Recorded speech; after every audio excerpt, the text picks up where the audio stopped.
네, 이번 코너는 취재 파일입니다. 관심사가 큰 경제 이슈를 하나 골라 심층적으로 파헤쳐봅니다. 부동산 시장에 여전히 쌩쌩 찬바람이 불고 있습니다. 부동산 경기가 회복될 기미를 보이지 않으면서 미래 수익을 담보로 진행한 이른바 프로젝트 파이낸싱 사업이 지연되거나 중단된 곳이 적지 않은데 이 정부에서도 문제를 인식하고 부실 사업장 정리에 들어가겠다고 밝힌 상태입니다. 이 PF 사업 현장을 직접 다녀온 홍경표 기자가 현장 분위기 전해드립니다. 네, 부동산 경기 침체가 길어지고 있는데 이제 우리 우선 건설업계 전반적인 분위기부터 전해주시죠. 네, 자금난을 버티지 못해서 쓰러지는 건설사가 속출하고 있습니다. 작년에 부도가 난 건설업체는 총 21곳으로 이제 2022년과 비교해서 7곳이 늘었고요. 이제 종합건설기업 폐업 공고 건수는 581건으로 이제 2005년 이후에 가장 많은 수준이었습니다. 이달에는 시공능력평가 순위 105위의 중견건설사 세천년 종합건설이 법정 관리를 또 신청을 했고요. 네.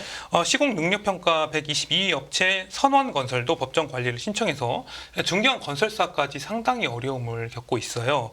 부동산 경기 호황기 PF로 사업을 벌렸다가 결국 이를 감당하지 못하고 망하게 된 것이죠. 이렇게 건설사가 부도나면 뭐 기존에 있던 사업들은 당연히 뭐 더 이상 진행이 안 되겠죠. 맞습니다. 이렇게 건설사들이 망하면서 현장이 멈춰서는 경우가 상당히 증가하고 있습니다.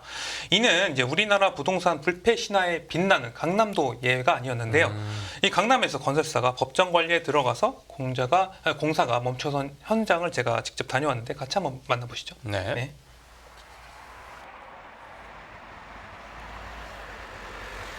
이곳은 서초구 방배동에 있는 방배 신일 해피트리 공사 현장입니다.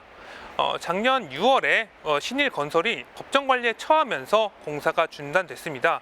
여기는 주변에 이수역이 있는 초역세권, 노른자위 땅이라고 볼 수가 있겠는데요. 그럼에도 불구하고 지금 땅과 이 건물을 지금 공매에 들어갔는데 이 주인을 찾지 못하고 계속해서 유찰이 되고 있는 상황입니다. 이 부동산 경기 침체에 이 공사 현장이 멈춰서고 있는 상황입니다. 아니 근데 여기 보면은 오피스텔도 진짜 많은데. 그러게요. 여기 진짜 되게 비싼 땅 아니에요? 여기 바로 나가면 이수역 5번 출구가 있어요. 어떻게 보면은 강남의 노른자위 땅이라고 볼 수가 있는데 근데 여기가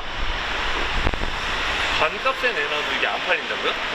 건설사가 법정 관리에 들어간 이후에 공사가 멈춘 후에 600억 원 정도로 나왔는데 이후에 반값으로 내놔도 지금 이 땅과 건물이 팔리지 않은 것으로 알려졌어요. 어떻게 보면 이 미래 사업성이 불투명하다 보니까 수요자를 좀 찾기 힘든 것으로 또 보이고요.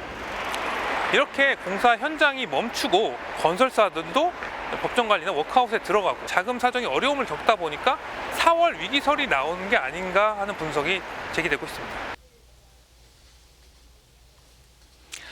제가 다녀온 현장 설명을 좀 더 덧붙여 보자면 신일건설 공사 현장의 경우에 신일 해피트리 브랜드로 알려진 중견건설사 신일이 이제 작년 5월에 법정 관리에 들어가면서 신일이 진행하는 공사 현장이 전부 올스톱 되기도 했습니다.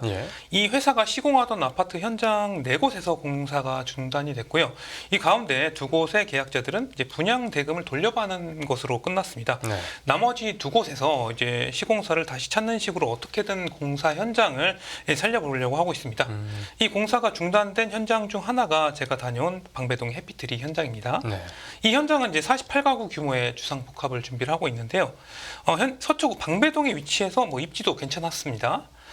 결국 신일의 법정 관리로 현장이 멈춰섰고요. 이후에 계속 PF 대출 연장이 실패한 이후에 토지와 건물 공매 공고를 냈어요. 처음에 감정가가 600억 원 가량 됐는데 이후 이제 공매가 계속 유찰되면서 가격이 반토막이 나게 됐습니다. 반토막까지요. 이 강남은 말씀해주신 대로 부동산 불패라고 여겨졌었는데 지금은 그런 상황도 아닌 것 같습니다. 그런데 그 시공사였던 신일건설이 부도난 이유는 뭐였습니까? 역시 미분양으로 인한 공사비 부담이 컸습니다. 부동산 PF가 원활히 진행이 안 되자 이 자금 조달이 어려운 시행사들이 먼저 손을 들었고요. 시공사가 빚을 떠안다 보니까 감당할 수 있는 수준을 넘어선 것으로 보입니다. 신일 사업장 중 하나인 울산 울주군에 있는 이 신일 해피트리의 경우에 작년 4월 일반 분양에서 이제 93가구 모집을 했는데 6명만 신청을 해서 미분양되기도 했죠. 네. 그러니까 집을 지어놔도 들어가려고 하는 사람이 없다는 거군요. 맞습니다. 이 다른 지역 건설 현장도 다녀왔다고요? 네. 올해 초 시장을 떠들썩하게 했던 이 태형건설 워크아웃 사건, 부동산 PF 부실로 인해서 누구나 알만한 건설사도 쓰러질 수 있다는 것을 보여줬습니다. 예.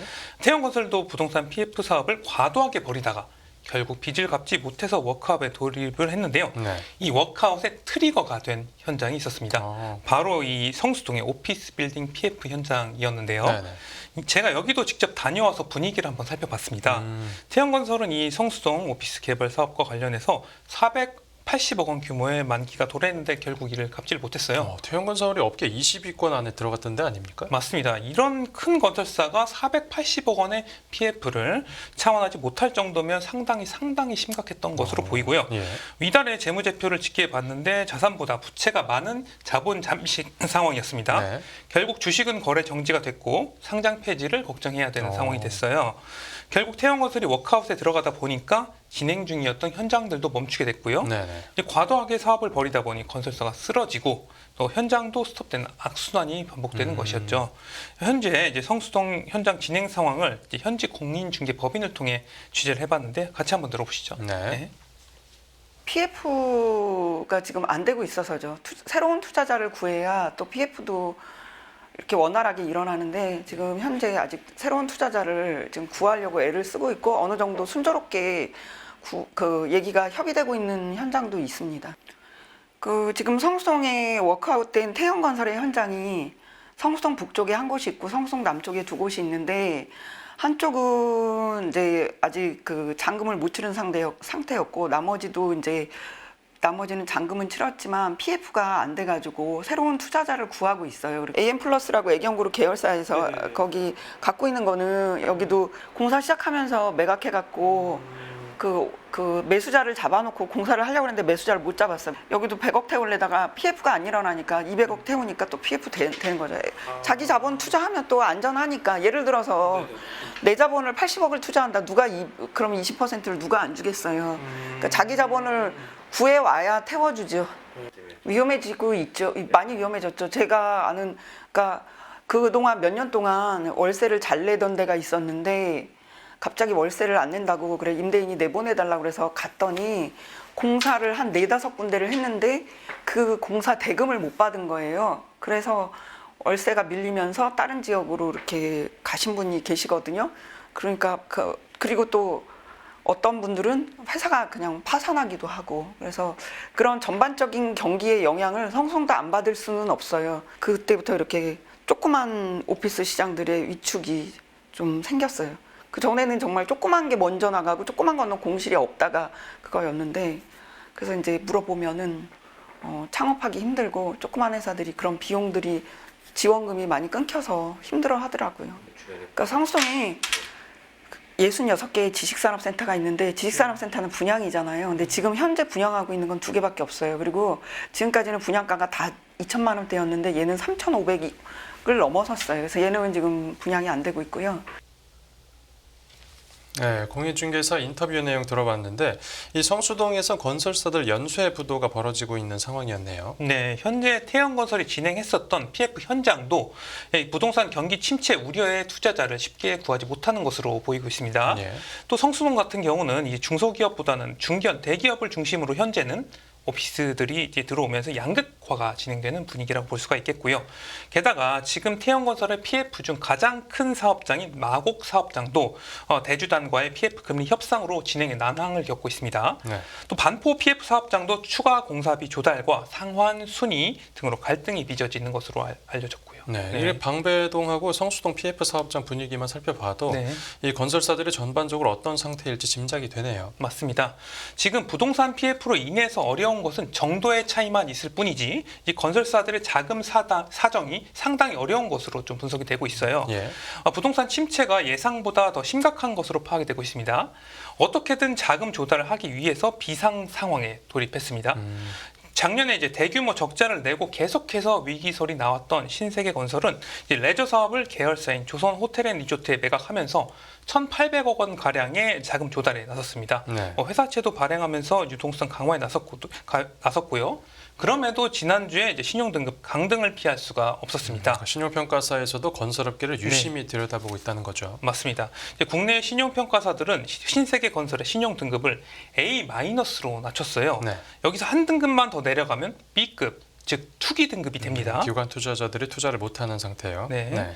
한국신용평가는 신용등급 강등 이유에 대해서 이 지방주택사업장 분양 실적 부진으로 인한 재무적 부담, PF 자금 보충 약정으로 인한 우발 채무 리스크 확대 등을 꼽았습니다. 네.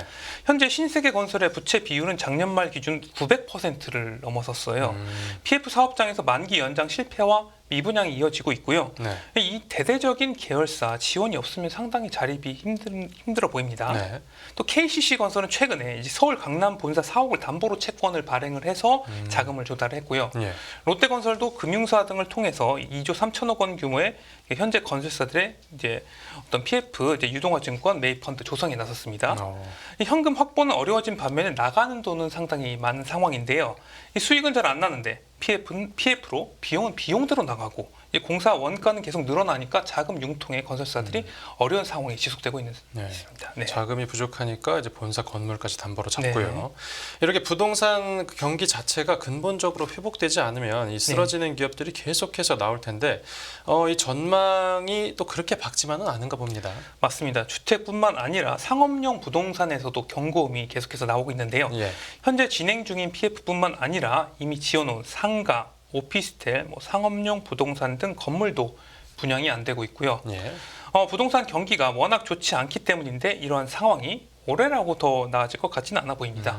한국신용평가는 추가 경기 하락 시 이제 건설사의 PF와 미분양 손실이 최대 8조 7천억 원에 달할 것이라고 진단하기도 했습니다. 네. 향후 건설사의 재무 위기가 더 심각해질 거라는 분석도 계속해서 나오고 있고요. 네네. 최부심 이제 최상욱 센터장에게 올해 부동산 시장 전망과 건설사 자금 위기에 대해 들어봤는데 이제 같이 한번 만나보시죠. 네.